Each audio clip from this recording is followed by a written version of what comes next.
Welcome to Duggar Family Latest News Update. What happens when someone dares to speak the truth inside a family built on silence? What happens when honesty is treated as rebellion and individuality is labeled as a problem? Today's story is not just about a text message. It is about years of pressure, unspoken rules, and the cost of refusing to stay quiet. Amy Duggar is finally speaking out, and what she reveals sheds new light on the hidden emotional dynamics inside one of America's most controversial families. Amy Duggar, the cousin of the famous Duggar family known for their reality television empire, has revealed that a family member once labeled her as troublesome in private text messages. One word.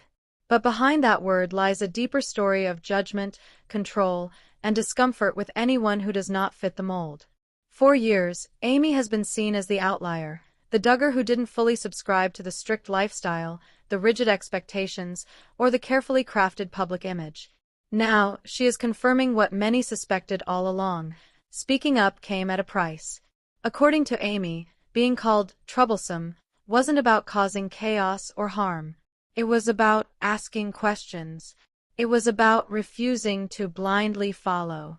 It was about being honest in a family culture where silence was often rewarded and dissent quietly punished. The text messages, which Amy has now chosen to reveal, reflect more than personal conflict. They expose a mindset where obedience is valued over authenticity, and where anyone who challenges the status quo is seen as a threat. To understand why this revelation matters, we need to look at the Duggar family's public image versus their private reality. For years, the Duggars presented themselves as the model of perfection, a large, smiling family built on faith, traditional values, and strict discipline. Their television shows painted a picture of harmony, structure, and moral certainty. But as scandals emerged and cracks began to show, the narrative started to shift. What once looked like unity began to resemble control. What once looked like values began to resemble fear of exposure. Amy Duggar has always existed on the edge of that world. She was close enough to see how things worked behind the scenes, but distant enough to question them. Unlike her cousins, Amy did not grow up fully immersed in the same rigid belief system. That difference alone made her stand out. And in families built on conformity, standing out is often seen as dangerous. When Amy says she was labeled troublesome, she is not just sharing a personal insult. She is revealing how dissent is framed within closed systems. Instead of addressing concerns, the system labels the person. Instead of listening, it dismisses. Instead of self-reflection, it resorts to control. This is a pattern seen not just in famous families, but in organizations, institutions, and communities where image matters more than truth. Amy has made it clear that the label did not silence her. If anything, it strengthened her resolve. She has stated that being called troublesome confirmed what she already knew, that honesty makes people uncomfortable when it threatens their power. And that discomfort often turns into criticism behind closed doors. Private messages. Quiet warnings. Subtle attempts to shame someone back into line. The reaction from the public has been intense. Many fans and observers have rallied behind Amy, praising her courage for speaking out. Others see her story as further evidence of long-standing issues within the Duggar family structure. Social media has been flooded with discussions about emotional control, family pressure, and the psychological cost of growing up in environments where questioning is discouraged. This revelation also raises a larger question. How many others have been labeled in similar ways but never had the platform or courage to speak up? How many voices were dismissed as difficult, rebellious, or troublesome, simply because they refused to stay silent? Amy's story resonates because it is familiar. It mirrors the experiences of countless people who have been punished not for wrongdoing, but for honesty. What makes this moment especially powerful is timing. The Duggar family name has already been heavily scrutinized due to past scandals and legal issues. Trust in the carefully maintained public image has eroded. In this context, Amy's revelation feels less like gossip and more like confirmation. Confirmation that behind the smiles and sermons, there were unspoken rules. And breaking those rules came with consequences. Amy Duggar is not claiming to be perfect. She is not presenting herself as a victim without flaws. What she is doing is something far more dangerous in controlled environments. She is telling the truth as she experienced it. And that truth challenges the narrative of harmony and moral superiority that once defined the Duggar brand.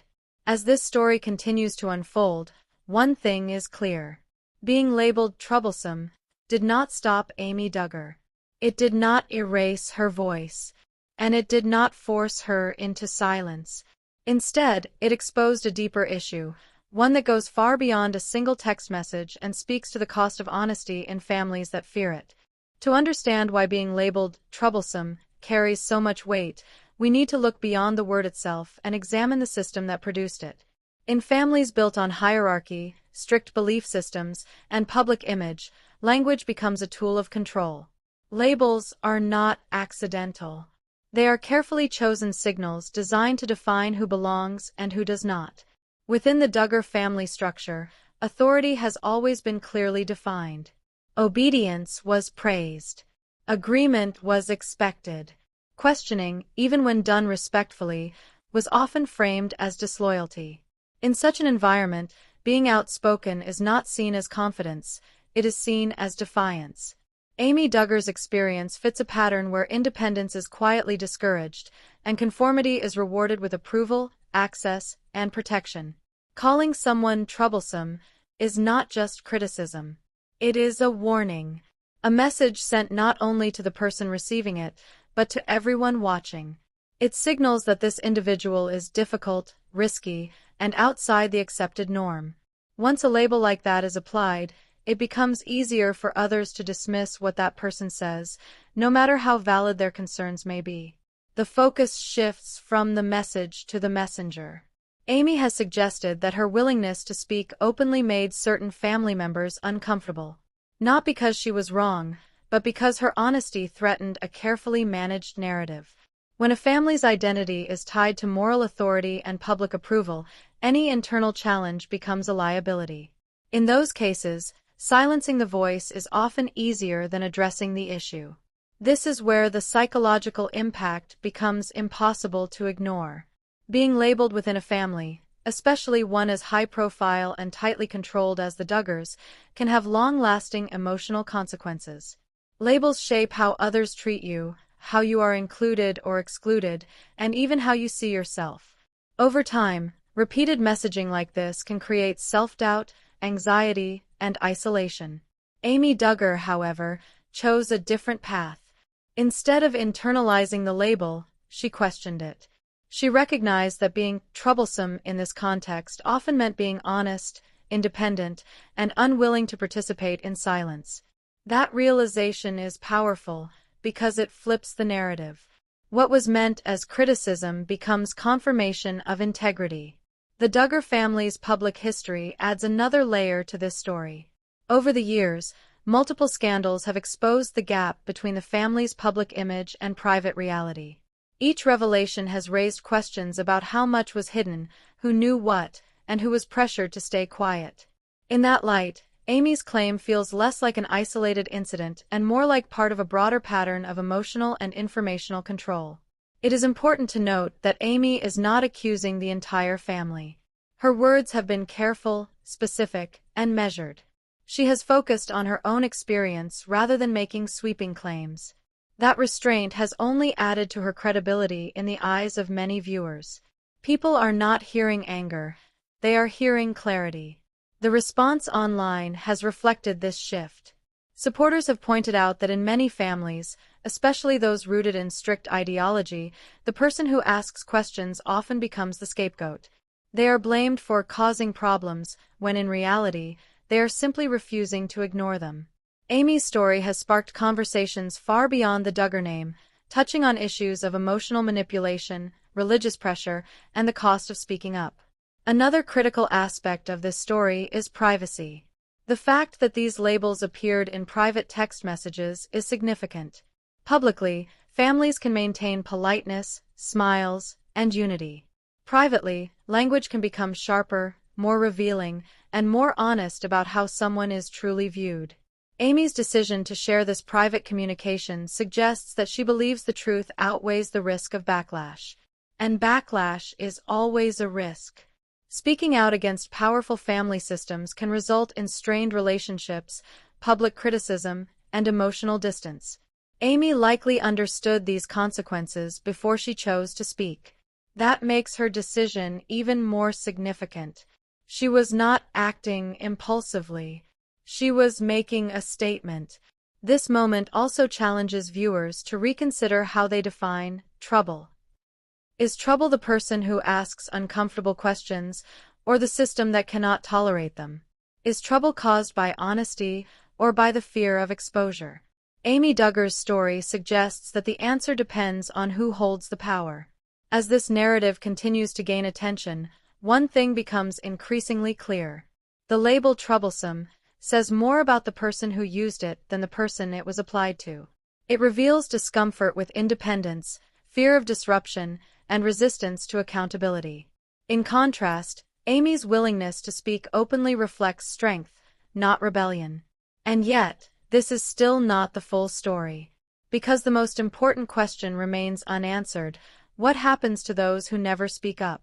What happens to the voices that stay silent, not because they agree, but because they are afraid of being labeled next? When families, institutions, or belief systems are built on control, silence becomes currency. The quieter you are, the safer you remain. The moment you speak, you risk everything: your relationships, your reputation, and sometimes even your identity. Amy Duggar's story forces us to confront this uncomfortable truth head-on. One of the most powerful forces shaping the Duggar family has always been religion. Faith, in itself, is not the issue. The problem arises when faith is used as a tool to enforce obedience rather than encourage growth. In environments like this, questioning authority is often framed as questioning God. Disagreement becomes rebellion, and independence is seen as moral failure. This framework makes it incredibly difficult for individuals, especially women, to express doubt or dissent without being judged. Amy Duggar existed on the margins of this system. She was close enough to understand its rules, but distant enough to see its flaws. That position is both powerful and dangerous. People on the edges often see the truth first, but they also face the strongest pushback. Being labeled troublesome in such a context is not accidental. It is a predictable response to someone who refuses to confuse obedience with virtue. Media pressure has only intensified this dynamic. For years, the Duggar family's identity was tied to television contracts, public perception, and a carefully curated image. Reality TV thrives on consistency. It rewards predictability and punishes disruption. Anyone who threatens the brand becomes a liability. In this environment, silence is not just encouraged, it is enforced. Amy's decision to speak openly challenges that enforcement. By revealing how she was privately labeled, she exposes the contrast between the public image and the private reality. The smiling family on television does not show the quiet judgment, the internal hierarchy, or the subtle emotional control happening behind the scenes. Her story pulls back the curtain. What makes whistleblowers so uncomfortable to powerful systems is not what they say, but the fact that they say it at all. Systems built on control depend on compliance. Once one person speaks, others begin to question. And questioning spreads. That is why whistleblowers are often labeled as unstable, bitter, disloyal, or in Amy's case, troublesome. The label is meant to discredit before the truth can take root. Amy Duggar's experience mirrors this pattern almost perfectly. She did not accuse recklessly. She did not exaggerate. She simply shared what was said about her and allowed people to draw their own conclusions. That restraint has made her message more powerful than any dramatic accusation ever could. The emotional cost of this kind of labeling should not be underestimated. Being told, directly or indirectly, that you are the problem can erode self-worth over time. It can make you question your instincts, your memories, and your right to speak. Many people respond by shrinking themselves, staying quiet, and choosing peace over truth. Amy chose differently. Her choice has sparked conversations among former members of strict religious communities, high-control families, and public-facing institutions. Many have shared similar experiences of being labeled when they refuse to conform. In that sense, Amy's story is no longer just hers. It has become a mirror for others who were told they were too much, too loud, or too difficult, simply for being honest. This moment also highlights an important shift in power. For decades, families like the Duggars controlled the narrative through media access and public platforms. Today, social media has changed that balance. Individuals no longer need permission to speak. They can tell their stories directly, without filters or gatekeepers. Amy's voice reaches people not because a network approved it, but because audiences are listening. As more people reassess the legacy of the Duggar family, stories like Amy's add necessary nuance. They remind us that behind every carefully managed image are real people with real experiences. And not all of those experiences fit neatly into the narrative that was sold to the public. Perhaps the most striking aspect of Amy Duggar's revelation is its simplicity. There is no dramatic confrontation, no shouting match, just a word, shared privately, now brought into the light. And that word has done more to expose the emotional reality of the situation than any headline ever could. So what does it mean to be troublesome? In systems built on control, it means you see clearly. It means you ask questions. It means you refuse to confuse silence with loyalty. Amy Duggar's story reminds us that being labeled is often the price of integrity. And while the cost can be high, the alternative, living quietly inside a lie, can be even higher. And yet, this story is still not over. Because the final impact of speaking out is not measured in headlines or reactions, but in what changes afterward.